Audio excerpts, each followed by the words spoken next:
এরপরে শুরু করে হিন্দি গানের সুর ধরে সাইয়া কি সাথে মারিয়া মে বড় মজা লাড়িয়া মে। আসলে ছোটবেলায় তার খুব শখ ছিল একজন সিঙ্গার হওয়ার, কিন্তু পারে নাই, তাই সে এখন তার শখটা পূরণ করতে আছে আর কি। কথা কি ক্লিয়ার না ভেজাল আছে? আমার লম্বা ছেলে অনেক পছন্দ। লম্বা? হ্যাঁ। আচ্ছা, ছেলের লম্বা হলে আমার মনে হয় যে মানে 2-3 ধাপ আগায় যায় যে না ছেলেটা লম্বা আছে। সব মেয়েরাই যদি বিয়ে করার জন্য লম্বা ছেলে খুঁজে তাহলে খাটো ছেলেদের কি হবে? তাদের ভাগ্যে কি বউ নাই? আর শিক্ষিত তো হতে হবেই। বয়সের ডিফারেন্স কেমন হতে হবে? বিয়ে করার জন্য বয়স কোনো ব্যাপার না। যে সকল পুরুষের পকেট ভর্তি টাকা আছে বেশিরভাগ দুষ্ট বান্ধবীরা তো তাদের গলায় ঝুলে পড়ে, তাই না? মানে এটা কোনো কথা? আপনি আপনার হাজবেন্ডকে বাসা থেকে বের হতে দেন না? না। কেন? কারণ আপনি থেকে সন্দেহ করেন? না, বের হতে দে না। কেন দিবেন না আপনি বাসা থেকে বের হতে? বাসা থেকে বের হয়ে কি করবি? বাসার বাইরে তো কোনো কাজ নেই। যাক, আমার মনে হয় অনেক কারণ আছে। দুষ্ট বান্ধবী সে তার স্বামীকে নাকি বাসা থেকেও বেরোতে দেয় না। বলি কেন? বাসায় সারাদিন সে কি করে? খেলাধুলা চলে নাকি? কেসটা তুমি ধরেই ফেলেছো। তার ব্যক্তিগত জীবন বলতে কিছু নেই?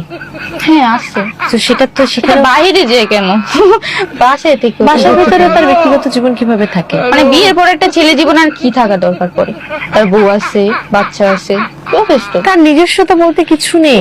না, বিয়ের পরে নিজস্ব থাকার দরকার নেই। কেন থাকবে? বউ আছে না, বউ। বলে কি এগুলো? বিয়ে করার পর নাকি একটা ছেলে নিজস্বতা থাকার দরকার নেই। এরকম বউ যার ঘরে আসবে তার জীবন এমনিতেই বরবাদ হয়ে যাবে রে ভাই।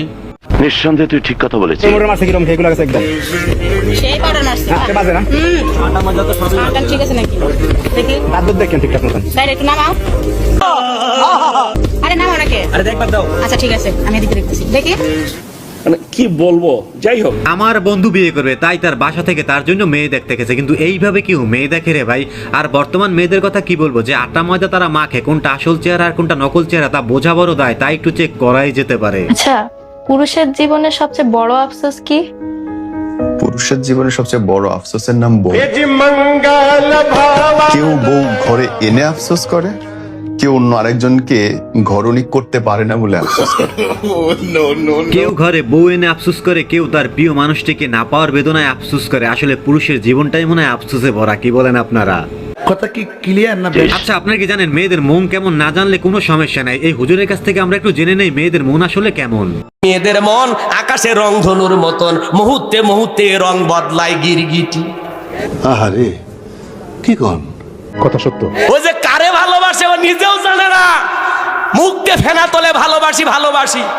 কি মোহব্বত! আহারে, মেয়েদের মন বোঝা আসলেই বড় দায়। সে যে কাকে ভালোবাসে তা সে নিজেই জানে না। কোন নারীর ছলনায় মায়া জালে রূপের জালে মিষ্টি কথার মায়ায় একবার যদি ফাইসা যাও, ফান্দে পড়িয়া বগা কান্দে রে, সারা জীবন কেঁদেও ওই বিষাক্ত ডাইনির সবল থেকে তোরা বাঁচতে পারবি না। ওরা ছেলেদের ভালোবাসে না, ওরা ছেলেদের মন নিয়ে ব্যবসা বাণিজ্য করে। কথা কি ক্লিয়ার না ভেজাল আছে? কিছু কিছু দুষ্ট বান্ধবীরা আছে যারা ভালোবাসার নামে ছেলেদের মন নিয়ে খেলা করে। এখনো সময় আছে এদের থেকে সাবধান হও, নয়তো তোমার ভবিষ্যৎ পুরাই অন্ধকার। খোলা স্টার্ট করুক। কি মায়া লাগছে, ড্রেসটা এত সুন্দর লাগছে, মনে হচ্ছে যে পুজোতে ঘুরতেই বেরিয়ে যাই। খুব ভালো লাগছে। ফুলগুলোও তো নষ্ট হলো, বলো ফুলগুলো কি করব? গাছের যে সার হয় না, সেই সারই দিয়ে দেবো। রং বং ভালো জানে। এখন ছোট্ট একটা অনুরোধ, আপনি যদি এই চ্যানেলে প্রথমবারের মতো ভিডিও দেখে থাকেন তাহলে চ্যানেলটি সাবস্ক্রাইব করে আমাদের সাথেই থাকবেন।